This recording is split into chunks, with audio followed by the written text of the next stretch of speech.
satu. Alright, thank you. Perjuangan mengembalikan kedaulatan. Okey. Cuba kamu tengok dekat sini. Okey, Sultan Mahmud Shah telah lari. Bukan lari ya. Kita boleh kata lebih kepada berhijrah.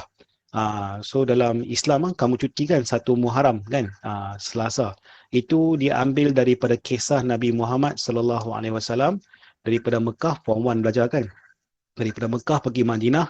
Ada orang kata lari, bukan lari, pergi balik, susun strategi. Okey, susun strategi, lepas tu dapatkan balik Mekah. Panjang, lebih kurang after saya lupa, lebih kurang 13 tahun campur dengan 10 tahun, lebih kurang 20 tahun. 20 tahun susun strategi, dapatkan balik Mekah. Jadi dia punya basement dekat Madinah. Okey. So Mekah dan Madinah distance dia lebih kurang 800 km. 800 km. So sekarang ni Sultan Mahmud menyusun strategi, bukan lari ya. Jadi berundur untuk menyusun strategi. So Sultan Mahmud Shah telah berundur ke Melaka. Lepas tu dia bersemayam. Bersemayam ni bukan sembayang, bersemayam ni untuk perkataan raja-raja. Maksudnya bersemayam di tempat yang di Betan. Di Betan ni sebuah tempat dekat Bentan di sebuah tempat dekat Indonesia. Dekat Riau. Nanti kita akan belajar Johor Riau. Dekat kawasan Riau tu. So Bentan ini tempat bawah sikit kepada Singapura. Okey, Singapura nama-lama Temasek. Nanti kita akan belajar lagi. Baik. So beliau telah pergi dengan beberapa tempat cuba counter attack. Okey, dalam counter attack, apa maksud counter attack? Counter attack ni macam you main bola sepak. Bila you main game bola sepak, attacking maksudnya pihak A dengan B. Sekarang A dia main cuba attacking, B defense. Okey, defensive. So bila attacking, so B ni tunggu peluang saja. Bila masa sesuai untuk melancarkan strategi counter attack. Okey, kalau saya tengok sukan kan, bila orang berita cakap, okey, pihak B telah melancarkan counter attack dan gol. Maksudnya counter attacking ni, iaitu attacking, dia defensif.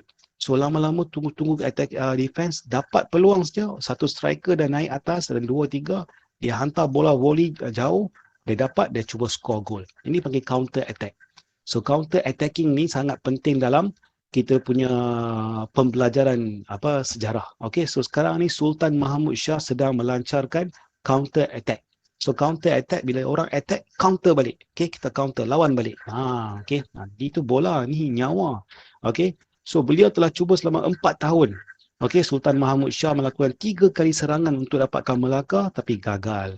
Okey, so akhir sekali dimusnahkan oleh Portugis pada tahun 1926. Bermaksud selama 7 tahun. Okey, 7 tahun cuba lagi, maka dimusnahkan. Akhirnya Sultan Mahmud Shah telah berundur ke Kampar. Okey, Kampar ni sebuah tempat di Sumatera Selatan. Okey, saya sudah pergi tempat ni. Okey, semasa saya bergerak ke Bengkulu. Okey, Kampar. Okey, Kampar ni sebuah tempat famous lah di Indonesia. Dan bahasa-bahasa mereka menggunakan bahasa Melayu asli lah. Okey, bahasa Melayu yang dekat-dekat, boleh faham lah. Okey, bukan terlalu Indonesia. Jadi ada beberapa rakan-rakan kan yang kami kenal dan dengar, mereka cakap bahasa Melayu yang baik lah, yang bagus. Okey, so ke Kampar. Okey, dan telah mangkat. Mangkat ni bermaksud meninggal dunia. Perkataan raja-raja kita gunakan bersembahyam. Okey, kamu note tu bersembahyam. Dan satu lagi ialah mangkat. So mangkat ni maksudnya adalah bersemayam, tempat tinggal. Mangkat adalah meninggal dunia. Mati adalah bagi orang-orang, bagi haiwan dan sebagainya. Okey, manusia itu mati pun boleh juga, tapi lebih manis, lebih baik kita gunakan meninggal dunia. Dan untuk raja-raja sultan kita guna mangkat. Okey, mangkat. Okey, kalau tadi tempat tinggal, duduk istana kita panggil bersemayam. Bersemayam. Okey, bukan semayang. Semayang itu solat, semayang. Okey, semayang boleh gunakan untuk agama-agama yang lain, tapi bersemayam ni untuk raja-raja. Bukan semayang tapi tempat tinggal, bersemayam. Okey. Okey, kadang-kadang dalam sejarah dia bersemayam, mangkat ni semua ada cerita, tapi kena carilah. Ini formula dia. Contoh, satu kerajaan nama Langkasuka. Okey, Langkasuka. Bila saya naik bikers cerita pasal bikers lah, sebab bila kita banyak pergi merantau di luar negara, kita akan dapat banyak information, especially Siam lah, Thailand. Thailand. So bila saya pergi sana, saya jumpa dengan satu orang pious people, seorang ulama, seorang alim lah, ustaz. Dia beritahu bagaimana kerajaan Langkah Suka diberi nama. Langkah Suka. Saya pun terfikir bagaimana Langkah Suka, rupanya bila orang pergi negeri tu, dia tengok cantik, dia tengok menarik, dia kata alangkah sukanya. Dalam bahasa Melayu, reaksikan. Wow, takkan you nak bagi negara wow kot, tak sesuai kan? Huish, like that lah, you gembira. So dulu orang Melayu, bila mereka melafazkan satu perkataan suka tu, alangkah sukanya saya. Alangkah sukanya saya. Gembira, happy. Alangkah sukanya, lama-lama sebut Langkah Suka. Jadi satu kerajaan Langkah Suka di bahagian atas, di bahagian Funan dan sebagainya kan, telah terbina satu kerajaan nama Langkah Suka. Dalam silibus tak nampak lah. Tapi nanti kalau kamu belajar tentang kerajaan alam Melayu, kamu akan jumpa. So bila cikgu pergi dengan tim motor, untuk belajar dengan sejarah lagi, dengan banyak orang-orang pakar sejarah di sana, so cikgu ambil note. Oh bagus rupanya. So nama-nama diberi semua atas sebab perkataan-perkataan. So alangkah sukanya saya. Alangkah suka. So kadang-kadang dia memainkan peranan yang penting nama ni ya. So kenapa bersemayam, kenapa mangkat, ada cerita dia. Contoh kita punya lidah atas ni. Lidah atas ni dipanggil langit. Dalam bahasa Melayu langit atas. Langit sky. Tapi dalam ni kita panggil langit. Kenapa bentuk dia, struktur dia di atas. So kita sebut langit, di lidah atas ni kan. Tu atas tu. So gigi atas belakang tu kan, yang tu itu kita panggil langit. So kita panggil langit atas, tapi yang ni langit. So nama-nama tu memainkan peranan yang penting dalam kita nak memberi satu-satu makna perkataan tersebut. Belajar lagi lah, banyak benda. Cikgu dapat sikit-sikit, cikgu akan bercerita lah. Bagus. Baik, so akhirnya Sultan Mahmud Shah berundur ke Kampar dan mangkat pada tahun 1528. Tetapi tak habis lagi. Maksudnya, cuba tengok kat warna biru tu kan. Ada seorang pelajar, dia pakai kurta. Ni pakaian kurta. Budak ni dia pakai jenis baju kurta. Kurta ni kalau orang Melayu pun pakai, orang India pun pakai. So kurta ni menarik lah. Kurta ni mungkin daripada legacy di India, Pakistan lah. Mereka pakai kurta. Ini pakaian kurta. You tengok capal lah. Di bawah tu pakai capal. Maksudnya walaupun Kesultanan Melayu Melaka telah habis, tapi dia punya warisan tu ada. Dan mereka telah teruskan dengan Kesultanan Johor Riau. Jadi kekalahan Melaka telah jadi sebagai iktibar, sebagai contoh untuk elak daripada pergaduhan, untuk elak daripada perpecahan dan sebagainya. Jadi mereka telah buat strategi yang baik lagi. So sekarang ni bagaimana mereka?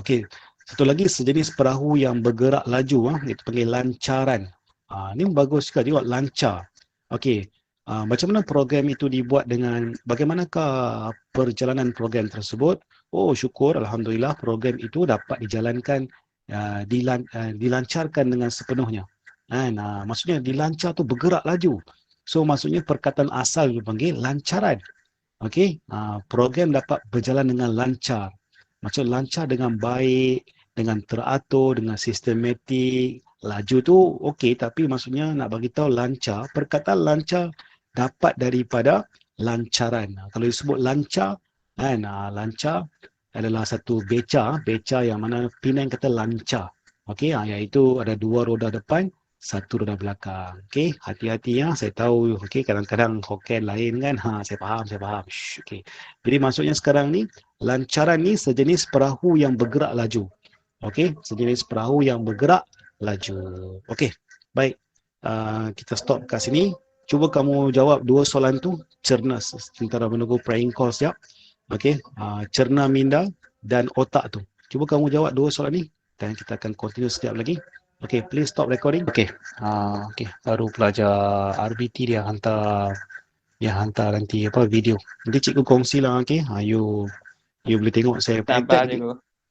Thank you. So counter attack tu dia akan membuat satu kejutan, okey. Contoh counter attack yang terkejut adalah Singapura. Okey, saya cerita sikit Singapura. Semasa World War One, nanti kamu akan belajar form 4, form 5. Ingat saya cerita ni ya. World War One, okey, World War One ni berlaku Perang Dunia Pertama. Okey, Perang Dunia Pertama. Jepun satu bahagian, Great Britain, British satu bahagian. Dia ada parti perikatan, parti dan sebagainya. So, Jerman satu bahagian. So, banyak you can tengok tu dalam World War One. World War tu lain pula. Okey, Jerman siapa apa semua. Okey, jadi apa yang saya nak ceritakan kat sini adalah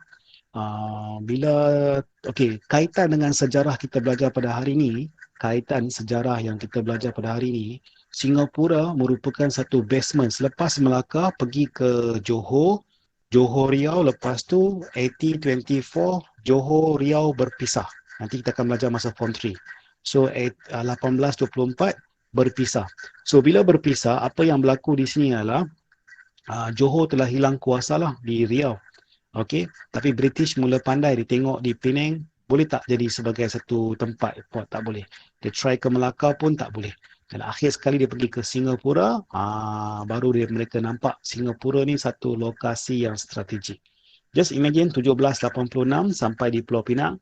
Okey, so 1786 selepas Portugis tinggalkan Melaka, lepas Belanda, Dutch bagi Melaka kepada British 1824.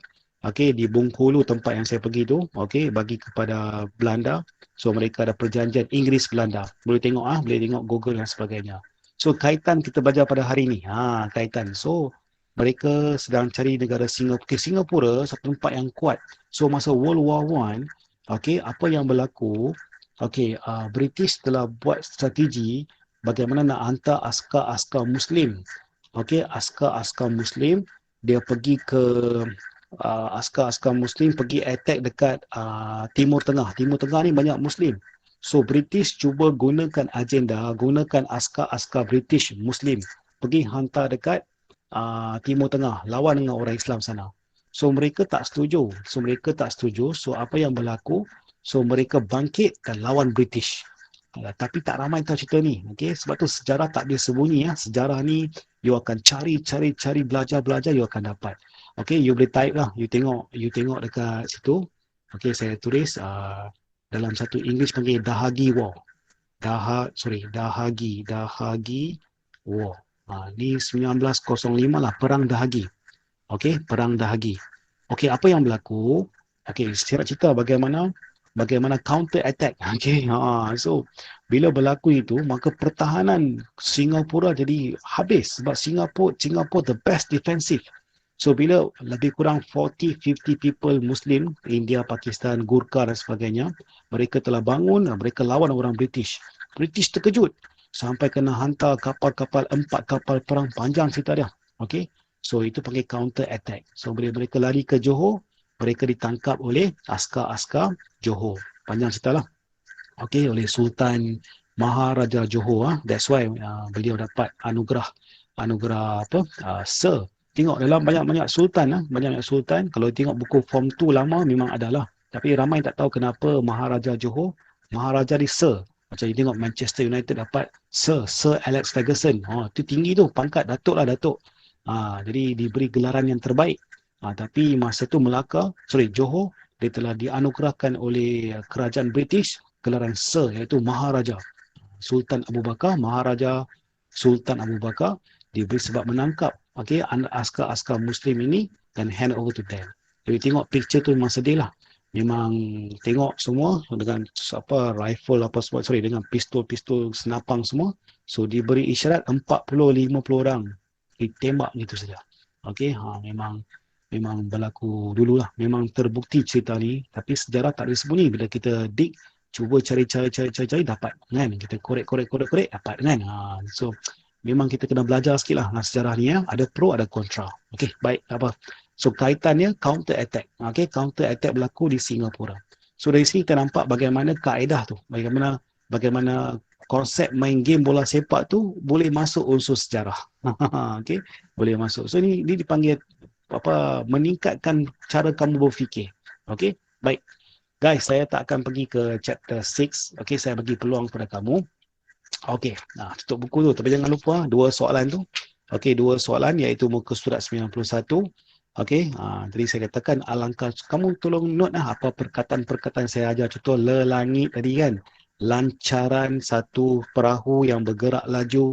Okey, program berjalan dengan lancar. Maksudnya kita nak dengan baik dan sebagainya. Okey, itu perkataan bahasa Melayu lah. Okey. Lepas tu strategi yang digunakan oleh Melayu Melaka untuk menghadapi Portugis. Pada pendapat anda, mengapa Melaka mengalami kekalahan walaupun mempunyai strategi dan senjata yang baik? So sudah pasti perpaduan lah. Okay, bila ada orang dalam, okay, bila you main bola sepak tahun 1992, berlaku satu kemerosotan dalam bola sepak negara Malaysia disebabkan kes rasuah. Okay, 92 sebab saya minat bola sepak dulu. Saya darjah 6, darjah 5. So bila saya pergi so saya tak mau cerita lah apa yang berlaku. So of course lah Pulau Pinang Pulau Pinang. So Pulau Pinang beli player-player mahal. Tapi disebabkan ringkas cerita, ringkaskan cerita telah berlaku satu keadaan di mana Pulau Pinang telah kalah dalam game tu. Bila kaji-kaji rupanya satu Malaysia. Problem dalam tim-tim tu mereka telah umpan, telah dibayar rasuah untuk kalah dalam game. Itu bahaya tu. So bila ada begini, mereka tidak memperjuangkan semangat juang tinggi. Semangat juang tinggi dalam bola sepak Malaysia dululah. Sekarang dah okey lah. Jadi itu berlaku panjang cerita lah. Banyak cerita. Jadi maksudnya kira nak bagi tahu bahawa bila tim kamu ada masalah, that's the problem. You tak akan nampak teamwork together. Tapi kalau tim kamu bagus, susun strategi dan bagusnya, dan kamu akan kuat. Ini saya nak kaitkan dengan yang ni, mengapakah Melaka mengalami kekalahan walaupun mempunyai strategi, mempunyai senjata yang baik, iaitu dengan dua kes itulah, masalah kepimpinan dan masalah perpaduan. Dua masalah ni cukup dari dalam you akan down. So hati-hati dalam kelas, dalam you punya pembelajaran, dalam sistem kekeluargaan, semuanya mesti penting, perpaduan ni penting. Baik, jangan lupa dua soalan yang cikgu bagi tahu dan kodkan kata-kata cikgu supaya kamu boleh belajar. 1824 perjanjian Inggeris Belanda apa yang berlaku. So bila cikgu mengajar, kamu dah ingat saya punya, ataupun boleh buka saya punya YouTube ni, boleh buat ulang kaji balik, tak ada masalah. Nak like ke tak mau like, itu atas kamu. Saya punya niat adalah untuk mengembangkan ilmu. Baik. Sekarang cikgu bagi peluang.